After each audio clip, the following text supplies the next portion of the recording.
시리즈 첫 번째 시작합니다. 오늘 가져온 이 논문은 고전이라고 할 수 있겠네요. 간단한 팁 정도의 도움이 예상됩니다. 많은 치료사 선생님들은 이미 알고 계신 분들이 있으리라 생각하지만 그래도 점검하는 의미에서 한번 살펴보도록 하겠습니다. 제목은 이렇게 하고 있던 활동을 방해하는 지시 뭐뭐 해와 뭐뭐 하지마 지시를 사용해 보았네요. 1999년 자바에 실렸고요. 내용과 결과 간단히 설명드립니다. 참가자 라피, 27살, 자폐증과 중증도 정신지체를 진단받았습니다. 문제 행동으로 심각한 공격 행동을 보입니다. 스스로 밥 먹고 화장실 가기가 가능했고요. 2개에서 3개 단계의 지시도 수행합니다. 다만 표현어는 하나에서 2단어 정도로 제한적이었다고 합니다. 연구는 3단계로 진행되었는데요. 첫 번째 단계 기능평가하고요. 참고로 기능평가는 문제 행동의 원인을 찾아내는 그런 평가입니다.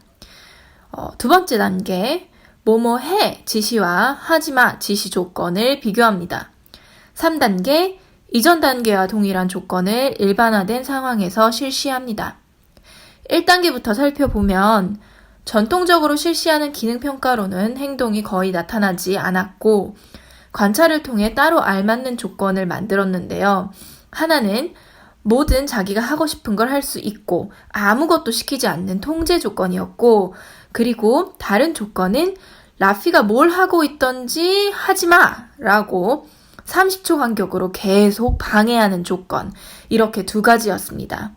이 조건에서 라피가 하지 말라는 지시에 순응했다 그러면 간단한 언어적 칭찬을 주고 순응하지 않을 때는 물리적 촉구를 주었습니다. 그러니까 라피가 바닥에 누워 있었다면 바닥에 눕지 마! 라고 지시하고 말을 듣지 않으면 라피를 직접 일으켜 세우는 거죠. 여기서 문제 행동이 발생한다면 철수합니다. 그냥 포기하고 라피가 하고 싶은 대로 두는 거죠. 결과는 예상됐겠지만 하지마 안 돼! 라고 이야기하면서 방해했던 조건에서 공격 행동이 많이 나타났습니다.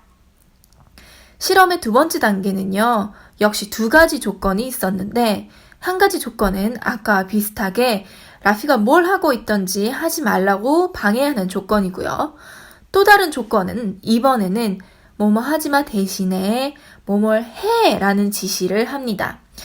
라피가 뭘 하고 있던지 하지 말라고 아까는 방해를 했는데 이번에는 뭔가 다른 걸 해 라고 방해를 하는 거죠. 2가지 조건에서 모두 공격 행동이 나타나면 지시를 중단하고 라피가 하고 싶은 대로 하도록 둡니다.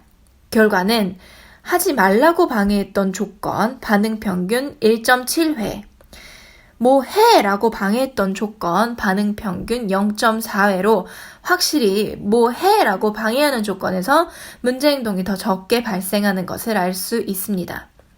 실험의 3번째 단계는요. 이전 단계와 모든 게 똑같고 다만 좀 더 일반화된 상황에서 실시합니다. 결과는 마찬가지로 하지마 안 돼 조건에서 평균 1.9회 뭐 해! 조건에서 0.2회로 해의 조건에서 상당히 낮은 발생률을 보여줍니다. 저자는 이에 대한 해석을 어떻게 했냐면 하지 말라는 지시는 자기가 하고 있는 걸 방해받기도 하고 원하는 것을 계속 하지 못하도록 제한받는 결과를 가져오는 경우들이 많았을 것이고 반면에 해의 지시는 이를 따르기만 하면 적어도 언어적 칭찬 같은 좋은 결과를 가져오는 경우들이 많았기 때문에 이러한 경험들이 쌓여서 해라는 지시로 방해받은 경우 문제 행동이 줄어든 게 아닐까라고 이야기합니다. 하지만 이런 강화 역사들은 아동마다 다 다를 수 있기 때문에 모두에게 똑같은 결과를 기대하기는 어려울 수 있다고 말합니다. 사실 이전에 실행됐던 연구들을 보면 하지마 안 돼의 지시를 사용하는 것 대신에 해의 지시를 사용하는 것의 효과는 의견이 살짝 갈리기도 합니다. 이 연구에서처럼 좋은 결과를 가져오는 경우가 많이 있어요. 많았지만 애매한 결과들을 가져온 연구들도 있기는 했던 것 같습니다. 저의 개인적인 의견들을 좀 더 덧붙이자면 누워있는 라피에게 앉아! 라고 지시하는 것의 예를 들으시면서 아마 공부를 아주 열심히 한 치료사 선생님들은 DRI가 떠오르셨을 수 있을 것 같습니다. DRI는 Differential Reinforcement of Incompatible Behavior 라고 해서 문제행동과 동시에 할 수 없는 행동의 형태를 가르치고 강화하는 중재 방법입니다. 만약 과자를 달라고 자꾸 바닥에 눕는 문제행동을 보이는 아동이 있다면 바닥에 눕는 것과는 절대 동시에 할 수 없는 의자에 앉기 행동을 정해서 이를 계속 가르치고 강화하는 그런 중재죠.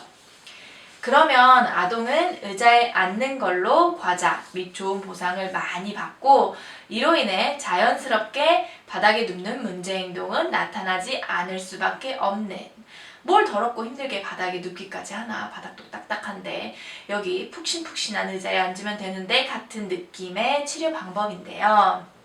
하지만 이 연구에서의 조건을 자세히 살펴보면 DRI 중재 방법과는 분명한 차이가 있습니다.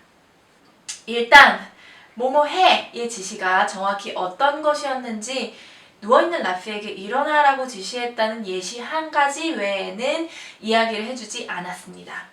그러니 지시는 단순히 라피가 지금 하고 있는 활동과는 다른 것을 시킨 것이라고밖에 알 수 없는데, 그렇다면 이 지시는 라피의 문제행동과 함께 할 수 있는 것일 수도 있고 없는 것이었을 수도 있습니다.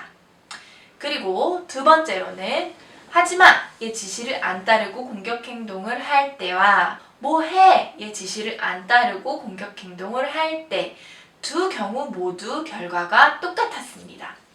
뭐가 됐든 문제행동을 하기만 하면 내가 하고 싶은 대로 할 수 있었죠.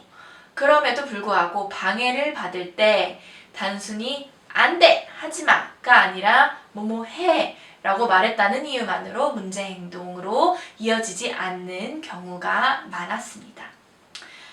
그러니 어떻게 생각하면 DRI 중재 방법보다도 훨씬 더 간단한, 그냥 뭐 안 된다는 말만 안 하게 딴 거를 시키는 그런 중재였던 거죠.